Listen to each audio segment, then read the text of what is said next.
तो नमस्कार प्यारे भाइयों एवं बहनों, आज हम टॉपिक लेकर आए हैं संज्ञा। हम इसमें पढ़ेंगे संज्ञा का यूज कहाँ है, संज्ञा से कैसा कैसा क्वेश्चन पूछा जाता है एग्जाम में। तो देखिए, संज्ञा या नाउन, नाउन क्या होता है? संसार में सभी व्यक्तियों, जीवों, पदार्थ, गुणों, भावों आदि के नाम को सभी नाम क्या है? आपका संज्ञा है।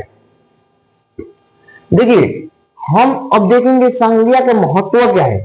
क्या देखेंगे? संज्ञा का महत्व क्या है। देखिए, संज्ञा का महत्व क्या? अगर हम बोल रहे हैं मोहन पढ़ता है, एक वाक्य बोल दिए मोहन पढ़ता है। अगर जो हम मोहन पढ़ता है, इसमें से ये तो आपका पता है कि आपको संज्ञा है। अगर हम मोहन को हटा दिए तो आपका क्या होगा? पढ़ता है। अधूरा होगा कि नहीं? तो आपका नाउन का यानी संज्ञा का यही महत्व है इसका। देखिए, मान लीजिए बोले लड़का लिख रहा है, तो अब लड़का तो आपका नाउन हो गया यानी संज्ञा हो गया। तो लड़का संज्ञा होगा। अगर इसको हटा देंगे तब वो क्या बच रहा है? लिख रहा है। कौन लिख रहा है? कोई पता नहीं चल रहा है। ये आपका वाक्य अधूरा हो गया। तो वाक्य का आपका यही महत्व है। तो इसमें देखिए, अब बोल रहा है इस प्रकार संज्ञा के 5 भेद होते हैं। सबसे इंपोर्टेंट यही है, पांचों भेद। आपका एग्जाम में कोई भी एग्जाम में क्वेश्चन पूछेगा तो या तो या देखिए, आपको ये नहीं पूछेगा कि मतलब संज्ञा किसे कहते, लेकिन जानकारी होना चाहिए आपको। अगर एग्जाम में क्वेश्चन पूछेगा तो इसी पांचों से पूछेगा। कोई भी एग्जाम्पल दे देगा, बोलेगा कौन सी संज्ञा है। तो हमको ये अच्छा से पढ़ना है। ये भी जानना जरूरी है। क्या देखिए, मान लीजिए कोई भी, हम पहले उसके बारे में पता करेंगे। तो मान लीजिए संज्ञा बोल रहे हैं, तो संज्ञा तो पहले हम बारे में जानेंगे संज्ञा क्या है।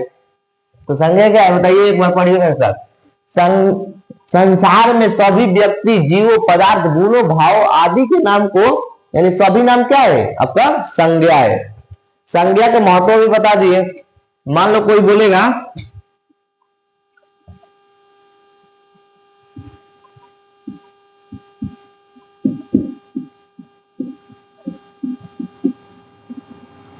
चाहे बोलेगा राम पढ़ रहा है, ठीक है, राम पढ़ रहा है। अगर जो हम इसमें से नाउन यानी संज्ञा हटा देंगे तो क्या हो जाएगा? पढ़ रहा है। कौन पढ़ रहा है? कोई समझ में नहीं आ रहा है कि कौन पढ़ रहा है। तो ये आपका वाक्य अधूरा हो गया। तो संज्ञा का यही महत्व है। चलिए इतना नोट कीजिए। अब इसको हम इसी वीडियो में एकदम अच्छा से देखेंगे, पांचों यही मेन।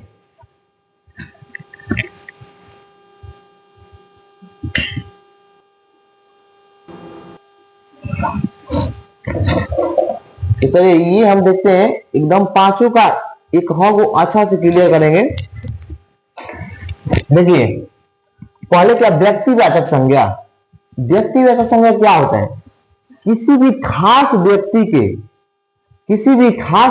के देखिए इसमें क्या बोल रहे हैं, एक ही वस्तु का बोध कराने वाले नाम को व्यक्तिवाचक संज्ञा कहते हैं। किसी भी एक वस्तु को बोध कराने वाले को व्यक्तिवाचक संज्ञा कहते हैं। जैसे में देखिए, दिल्ली, आपका दिल्ली तो 10 गो है नहीं, दिल्ली तो एक ही गो है। उसमें बोला शिवाजी, क्या शिवाजी 10 गो है? एक ही गो है।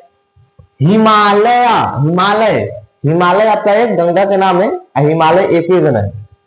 गंगा, तुलसीदास, सूर्य, चंद्रमा, ताजमहल, कुतुब मीनार, रामायण, महात्मा गांधी, ये सब क्या बोल रहा है?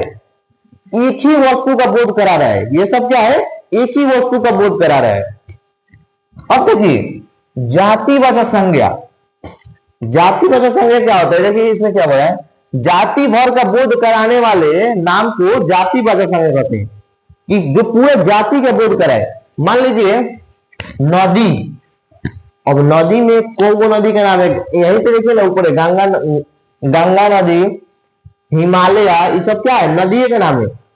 तो नदी में बहुत सारे आ जाएगा, लेकिन नदी जब बोलेंगे ना तो एक नदी, मान लीजिए एक आपका व्यक्ति जातिवाचक संज्ञा हो गया।